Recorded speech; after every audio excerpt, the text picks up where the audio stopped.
The way of the gun, Hojutsu. As one of Japan's oldest martial arts, it can trace its heritage back to 1543. In this upload, we will follow the Matsumoto Castle Guncore as they train and prepare for a gunnery demonstration at Matsumoto Castle in autumn 2025.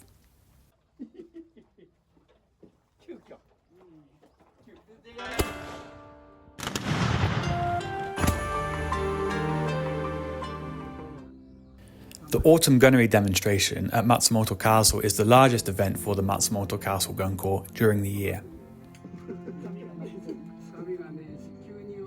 Our gunnery season is split into two. We have a spring season and an autumn season. The smaller spring demonstration happens around that time that the sakura comes to an end, and the autumn demonstration happens at the end of October.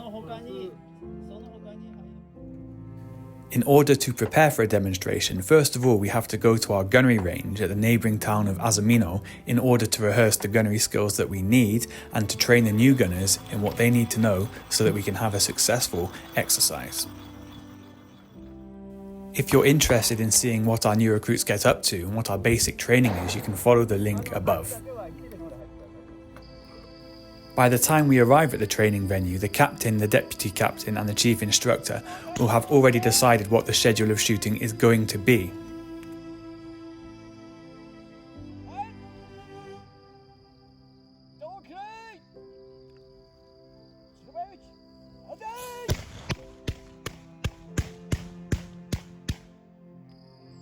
We are very fortunate as we practice the Moreshige-ryu of Hojutsu, or Japanese gunnery, which has a great diversity in the kinds of shooting that we can do. We can shoot in formation, we can shoot as individuals, and we can also use different types of weapons, such as the longer Zamazutsu and the heavier Ozutsu type matchlocks. Of course, whatever we do decide to deploy onto the training area, we have to practice first.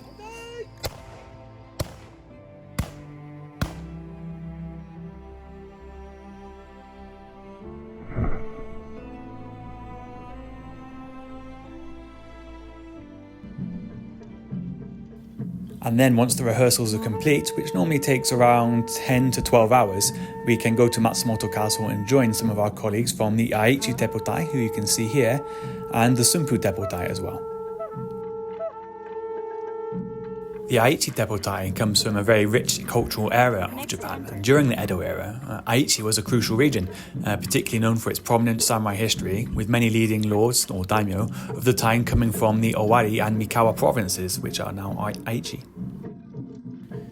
The region's strategic location on the Nobi Plains and near rivers made it ideal for agriculture and trade, and as such there was a lot of conflict there during the Warring States era as well, because it was quite valuable land. But possibly Aichi is most famous as being the birthplace of the unifiers of Japan, such as Oda Nobunaga and Tokugawa Ieyasu, and it was also a major power base, supplying a large percentage of the nation's ruling daimyo in the early stages of the Tokugawa era. It is said that around 70% of daimyo can trace their heritage back to the region of Japan. Of the Matsumoto. And Sunpu, which is in modern-day Shizuoka, which was the other team that joined us at this demonstration, that area was a major centre of power for the retired shogun, so when Tokugawa Ieyasu retired, he moved there after abdicating his title. Under his rule, it became a bustling metropolis on par with Edo, so it was a really large town with a population of 100,000 people at least. So it served as a critical hub for diplomacy, and it also had influence from foreign powers. And in Sunpu around 1605, which is when Tokugawa Ieyasu he retired, it became quite a politically important region. Even though his son Tokugawa Hidetada had become the shogun, Ieyasu held more power than his son, than the current shogun, and he continued to govern and exert control over the daimyo of Japan.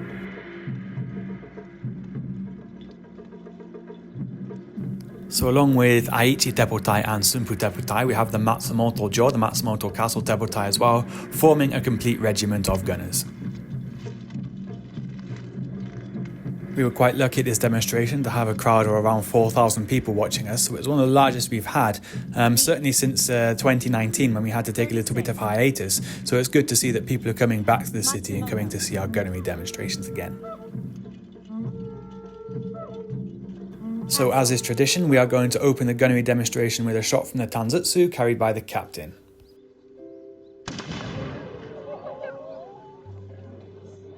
And next the captain is going to put the troops into position. We're going to do two types of volley fire known as Dairen and Shoden. Dairen is the full volley where everyone shoots at the same time, and Shoden is when a gunner picks an individual target and fires independently.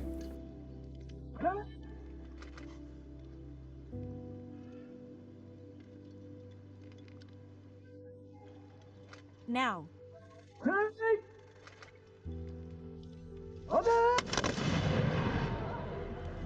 So that was the Dairen volley where everyone fired at the same time, creating a large wall of lead. Now it's going to be the Shoden volley and the gunners are going to fire individually in sequence.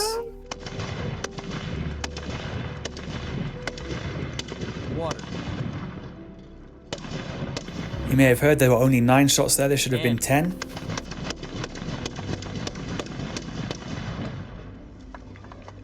And that was a perfect 10-shot Shoden volley, which is what we're always trying to achieve.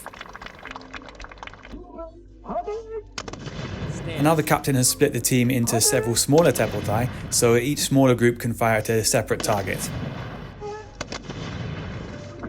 As you can imagine, on a battlefield with many targets, it might not be practical just to engage one target at a time, so the captain has the option to split his gunners into different groups so that they can engage multiple targets. On the other hand though, we have some of our more experienced gunners. They're going to be carrying out some rapid fire with some larger caliber guns, which are Chuzutsu in caliber, so a bit larger than the Banzutsu guns that the regular infantry would have been carrying. And as opposed to firing under the direction of the gun captain, this time they've been told to open fire. They're going to engage their own targets in their own time and keep shooting until they run out of ammunition.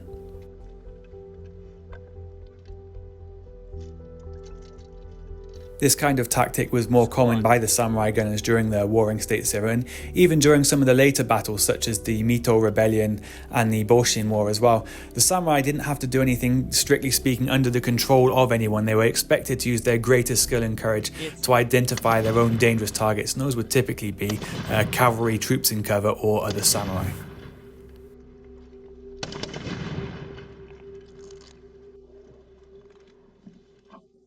And here we have a type of fire which is unique really to the Matsumoto Castle guncore. I certainly haven't seen any other teppotai doing it. We're using these large Zamazutsu guns, which are around about the same caliber as a Chuzutsu, but the barrel is a lot thicker and heavier, which means you can overcharge powder in. And of course, if you've got more powder, it means you've got more velocity, and therefore you've got more range. Now, these aren't exactly sniper weapons because they didn't have that kind of accuracy, but they had greater range, which meant you could start harassing troops from further away. For that reason, they were often deployed in pre-prepared defences or in castles or even from the embrasures of ships so that they could be used to attack troops from further away, exposing the gunner themselves to less risk.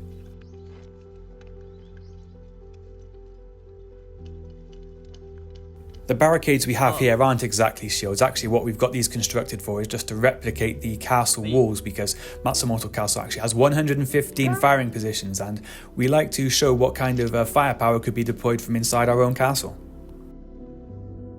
Bar.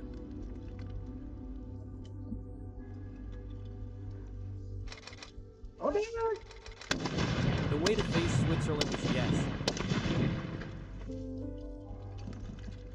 So as you can see, these are the double crewed guns. One of the gunners has to load the weapon whilst the other holds it steady. The guns themselves are about 1.5 meters long, so whilst it is possible to load it yourself, it's not exactly practical.